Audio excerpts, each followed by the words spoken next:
Our theme for this final week of Advent is peace.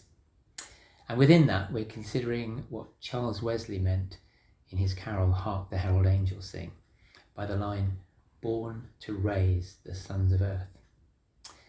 In order to shed some light on this, I'm going to read what Jesus said in John's Gospel in chapter 6.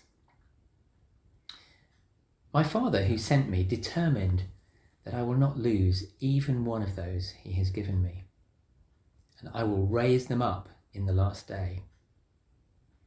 For the longing of my Father is that everyone who embraces the Son and believes in him will experience eternal life, and I will raise them up on the last day. The only way people come to me is by the Father who sent me. He pulls on their hearts to embrace me, and those who are drawn to me, I will certainly raise them up in the last day.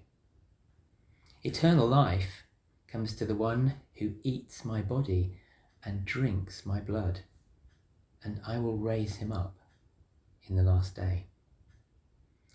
I'm sure the first thing that strikes you about those readings is the fact that Jesus repeats himself 4 times in the space of, in actual fact, a total of 15 verses. We didn't read all of them. That's amazing in itself. It just communicates that Jesus really wants to make a point here. He wants us to hear this, that he has promised that he will raise us up, raise us from death to life. That's amazing in itself. But what's more fascinating to me is the insight that we get into the means by which we obtain this precious gift of eternal life. God is the initiator of our faith. Sometimes we think that we're looking for God, but actually that has nothing to do with it. It is God who initiates always. It says God pulls on your heart, drawing you towards Jesus. He gives you to him, like a father gives his daughter in marriage. He provides your dowry, ensuring that the relationship will last. All you have to do is embrace his Son. Eating his flesh and drinking his blood sounds very odd, doesn't it?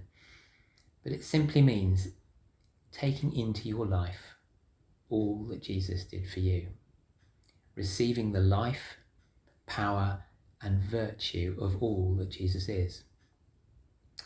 At the beginning of Advent, we were looking at hope and the proverb which says, "But a longing fulfilled is a tree of life." Way back in the beginning of Genesis, Adam and Eve, when they sinned, they were banished from the Garden of Eden, which meant they were cut off from the tree of life. Jesus is the fulfillment of all our hopes. He is the tree of life. Are you ready to embrace him and to receive all that he has purchased for you?